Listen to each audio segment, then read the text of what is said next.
Hello, welcome to my channel Beyond the Sewing Room. I'm Diane. So today I'm going to share a few more ideas with you for things that you can do to use odd bits of fabric. So in my previous video I did a little video on a few things that I was making, including the fabric birds. So I'm going to insert some footage here of the birds on the branch. So I've taken a branch from the garden and I've hung them all from it. So I just used a single piece of thread which I stitched on the centre of the bird a few times and hung it from that.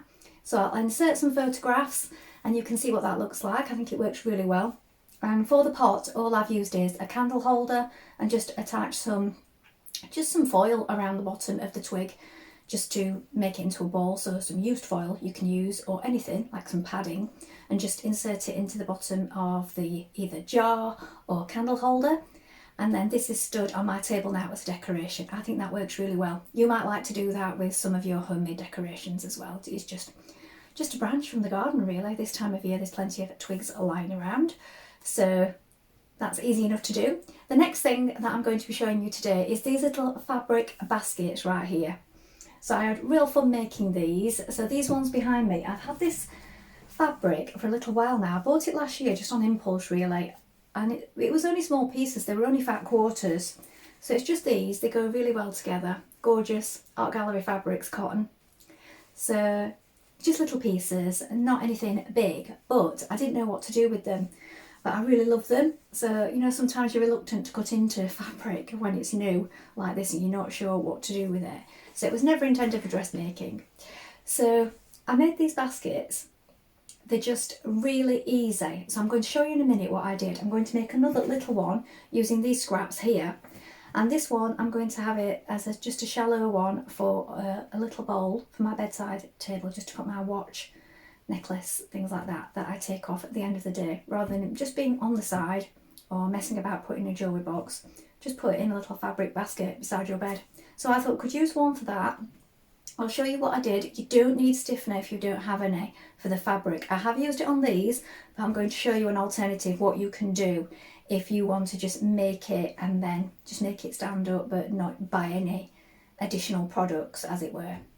So these ones, I've got it inside. I've got some sort of pink cord on the bottom just so that I wasn't wasting any of that, because I wanted to save some for other things.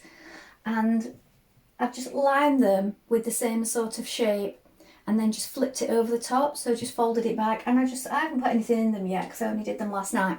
I just think they're great if you want to just store odd reels of thread that won't fit on your usual storage, or you don't have any jars for. You can pop those in. I wouldn't suggest scissors, because I think scissors are quite heavy and they would probably just topple over, unless you put a jar inside it as well. And also with the wear and tear on the bottom of the fabric basket, it may sort of rip it over time if you stood scissors in it. So maybe pens, bias tape, threads, small tools, things like that could all be stored in those. Or fabric, so little cut squares and things like that, you could stand those in. Or maybe just postage size scraps. You could use the baskets for those, and you could sort them in order of colour. So that's something else you could do. So I'm going to use these now. I'm going to show you what I do. We're going to use a jar to cut round for the shape. So you just use something that you have, like a jar or a tin or a cup, anything, to get the round shape. And then I'll show you what we do, and it's very quick and easy. So let's do that now. So here I have my fabric, and first of all we're going to need a circle for the bottom. So I'm just going to place that on like that. So I've got a jar. You can use anything you want for that, and I'm just going to draw around it. So it's a little bit wobbly around the bottom of this jar, so it's not going to be an exact circle, but it's more or less. So you're just going to cut that out first of all. You can add interfacing to this. If you haven't got super thick interfacing, you could do a couple of layers. Or once it's finished, you can add some cardboard of the same shape and just put that in the bottom, just to make it feel a little bit more sturdy. So you don't have to go out and buy anything special to do this. So I'm just going to cut around that. And this one is going to be quite small, so my seam allowance, I'm not adding it on for this one. If you want it slightly bigger, just cut round and add your seam allowance on as you do that. So you could draw around it again with the seam allowance included, or you could just cut around it as is, as I'm doing, and do a very small one. So I'm going to just a really small seam allowance on this one, maybe 6mm. We don't want it too big anyway, because we're going to do little snips all the way around it. And then we're going to measure around the jar, but you can just do that again with your fabric. You don't have to use a tape measure if you don't want to. You could use a piece of paper. So if you want to, you can make a template. So what I did for the next part was I just took my jar, placed it on the fabric, and I rolled it on the fabric like this to get the measurement. So you don't need a template from anywhere, just use what you've got. And then I cut it here, look. So I made a little snip and I cut it in a straight line, and I allowed the seam allowance just there, look, where that will join. So now we know that that is the right measurement for the bottom, for the circle that we cut around. So don't worry about it too much, because you can ease it in a little bit and you can adjust it if you need to, but basically that's what you want. You want a rectangle like this that fits around your jar. So roll it, your jar, your tin, whatever you're using,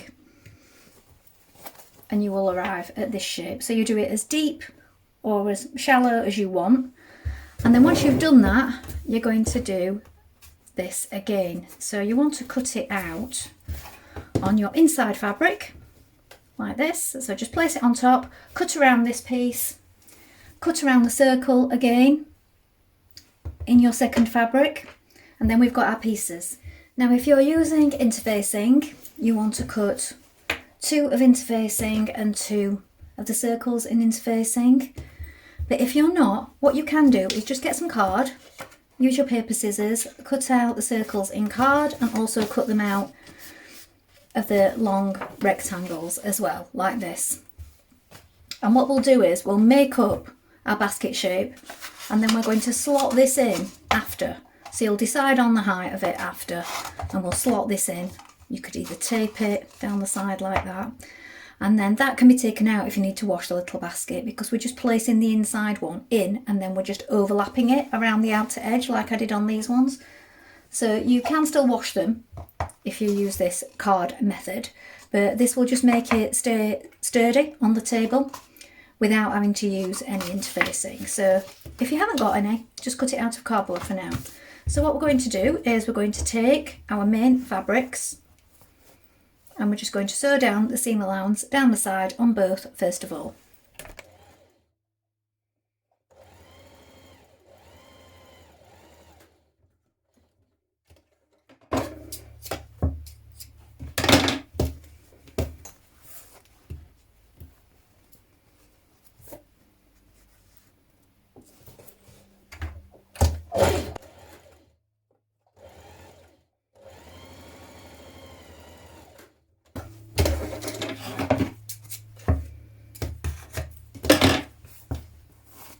Right, now you're going to take your circle and you're going to stitch this tube that you've just made to it.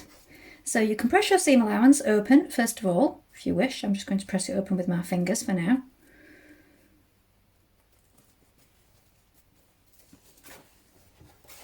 And right sides facing, we're going to stitch it to it. So again, keep your same seam allowance that you've used throughout and what you allowed when you were cutting out your shapes. So mine's very small.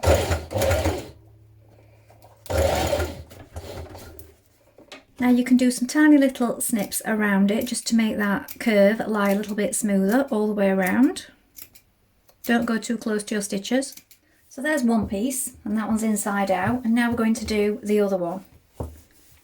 So again, stitch your circle to it at the bottom and then snip it all the way around once you've done, so that that just lies flat.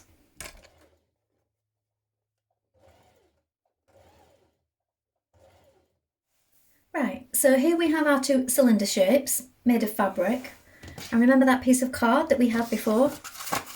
Just roll it up like this. You're not going to stick it just yet, just roll it up.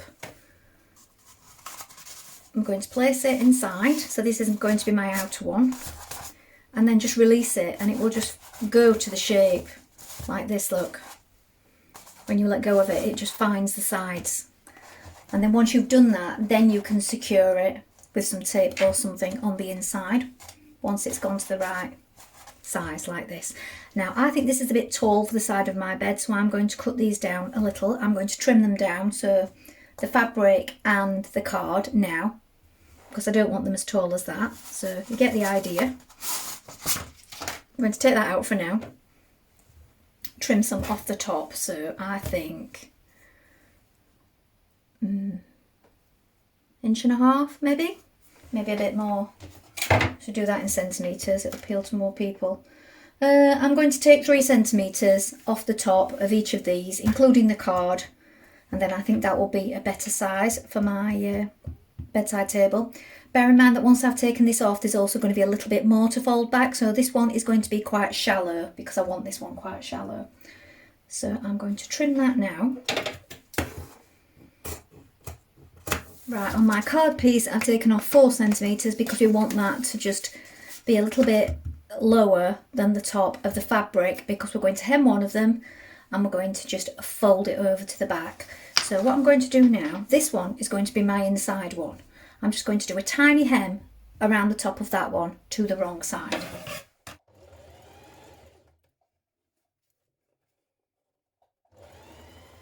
Now do remember, if you've trimmed these at the top here, you'll need to go over your stitches again so that they don't just unravel. So I'm going to get that piece of card now. I'm going to roll it up like this, pop it inside, let it go, let it find the sides of the fabric. Then when I'm happy with it, I'm going to just tape it in place. Like this. Then I'm going to take this one, this is the lining piece, and pop that inside. What you could also do, you may not need it, but I forgot, your cardboard pieces, your circles, they can go in the bottom, in between the lining, and this piece then goes inside. So I almost forgot that step then. And then once you've got this inside, just fold it over the top. Need to manipulate it a little bit just to get it to fold over the top of that card there. So here it is. Now I've popped a few things in it just so that you can see, but this one is going to be for just popping in oddments at the side of my bed like jewellery and so on.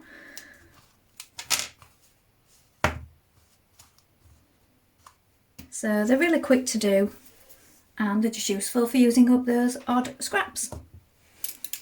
Well, I hope you enjoyed sewing along with me today. Please let me know in the comments if you have a go at this or if you've made anything similar, and I'll be back with some sewing inspiration for you really soon. Thank you for watching. Bye for now.